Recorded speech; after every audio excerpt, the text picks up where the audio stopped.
আসসালামু আলাইকুম, কেমন আছেন সবাই? দেখুন কতগুলো সবজি নিয়ে আসছে আমার জামাই। সে দক্ষিণ কোরিয়ায় কাজের ফাঁকে ফাঁকে কিন্তু এই সবজি বাগান করেছে, সেখানে প্রচুর পরিমাণে সবজি হয়েছে মাশাল্লাহ। তো আজকে কিন্তু সে অনেক রকম সবজি নিয়ে আসছে, দেখতে পাচ্ছেন ভেন্ডি, বেগুন, উচ্ছে, টমেটো, এছাড়া অনেক ধরনের সবজি।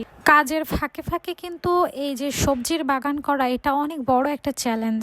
সকাল থেকে সন্ধ্যা পর্যন্ত কাজ করা অনেক বড় একটা বিষয়, তার উপর আবার সবজি ক্ষেত, ভাবা যায় এটা কিন্তু অনেক একটা পরিশ্রমের কাজ। শুধুমাত্র সবজির বাগান করলেই কিন্তু হয় না, সেগুলোর পরিচর্যা করতে হয়, তারপরেই কিন্তু এত ভালো ভালো সবজি পাওয়া সম্ভব। তো আমার জামাই কিন্তু অনেক পরিশ্রমী, সে শুধু কাজই না, সে অনেক কিছু করে। সে বিভিন্ন ধরনের সবজি লাগিয়েছে, এছাড়া বিভিন্ন মুরগি পেলেছে, সেগুলোও কিন্তু নিয়ে আসে বাসায়। তো আমার লাইফে দেখা একজন ভালো পরিশ্রমী মানুষ আমার জামাই। সে অনেক পরিশ্রমী, আল্লাহ তাকে অনেক ভালো রাখুক, সুস্থ রাখুক, সবাই তার জন্য অনেক অনেক দোয়া করবেন।